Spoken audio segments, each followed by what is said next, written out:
All right, so big news that happened. I know I'm a little late on reporting on this. I wanted to make it earlier, but just real world stuff got in the way. Odell Beckham Jr. is a Los Angeles Ram, and that's kind of crazy. And it's one of those things that, like, once you start thinking about it, it makes all of the sense in the world, right? I mean, we know the Rams love their star players, so getting another star, sure, that checks out. We also know that Odell Beckham Jr. seemingly likes a big market in Los Angeles. That's about as big of a market as it gets, so all of that makes sense. The interesting thing is the football side of it, obviously, right?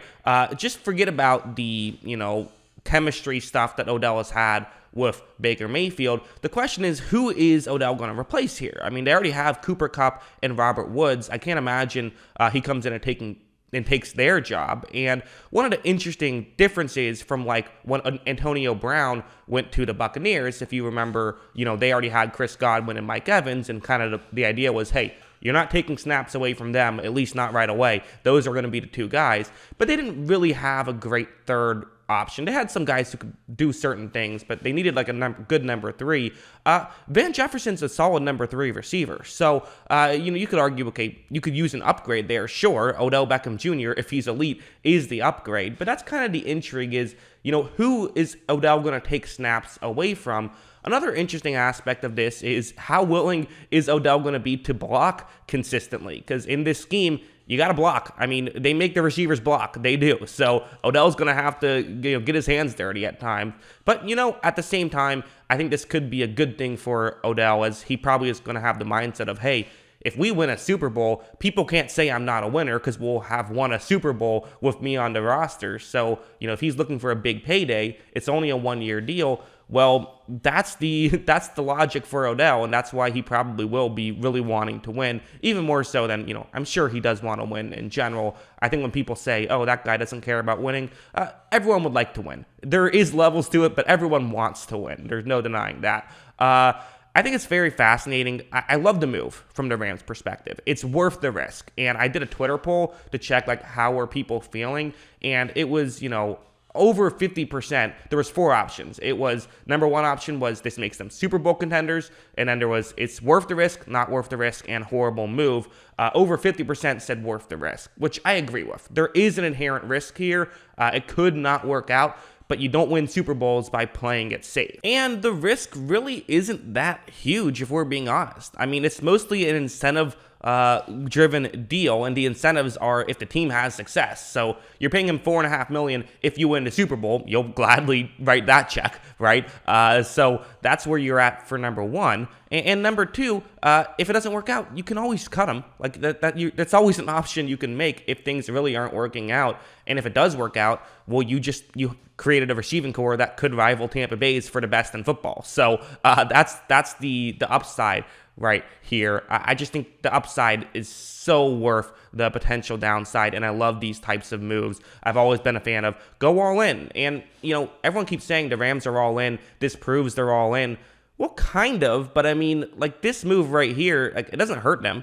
Next year, they're going to be defined. They're going to be the same if they made this move or didn't make this move. So the all-in thing is a bit overstated. The Rams are going to be good for several years. It's not like this is their last chance. It's not like next year will be their last chance either. They might not have 5 years, but that's okay. Try to win a Super Bowl when you have a window. And listen, when they went to the Super Bowl against the Saints, we kind of felt like at the time, okay, they're going to have plenty more years to do this. Well, they're saying, we want to win one. We're not concerned about being good for 20 years. We want to win a Super Bowl now. I love this stuff.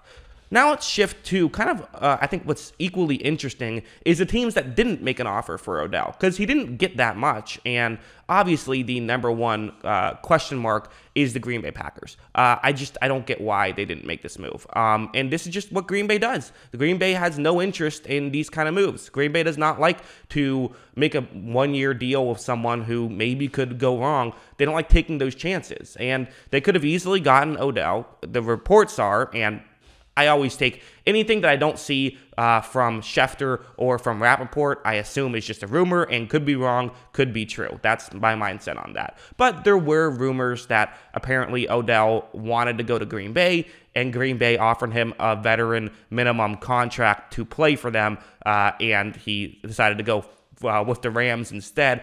I just think that's a huge blunder by the Packers. I don't get why you would do that. That makes zero sense to me. Green Bay has such a good offense. It could be one of the best offenses of all time if this kind of got a little bit more receiving depth. I mean, right now, Allen Lazard, Randall Cobb, and Marquez Valdes-Scantling, those are all fine players. I don't dislike that. I think it's solid, receiving depth, but it's not great receiving depth. And with Odell, you could have an opportunity for an elite receiver to be next to Davante Adams, and kind of like I said, it's really a low risk, high reward type move. And I think teams are paying too much attention to the, could he be a locker room cancer? But I think teams overthink that stuff. Like, I think you're fine. As long as you have a good, locker room presence and a good clubhouse culture, typically that's going to work out. Not always, but typically. I think it's worth the risk.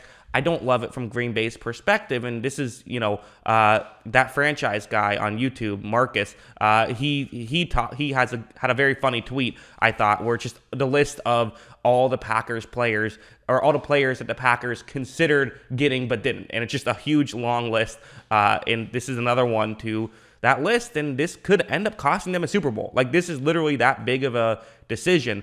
And so I think that was a missed opportunity. I think for Kansas City, a big missed opportunity. Why not take a chance? They could use a second receiver as well. Someone to go next to Hill, with obviously Kelsey being sort of, the tight end option. That would be such a great situation for Kansas City. They didn't do it. I think people are focused too much on what if it goes wrong and not paying enough attention to what if it goes right. And that's why I like this move for the Rams. I think the Rams this is another great move by them. If the Rams win the Super Bowl this year, they deserve it. I think you can't even argue. If they win the Super Bowl, you have to say, you know what? Good job, Rams. Congratulations. You deserved this Super Bowl because they're going for it. They're doing what you're supposed to do as a front office. And if I was a player for the Rams, I would feel so good about how my front office treats this stuff. They're willing to give up draft picks. They're willing to, mortgage the future a little bit for the present.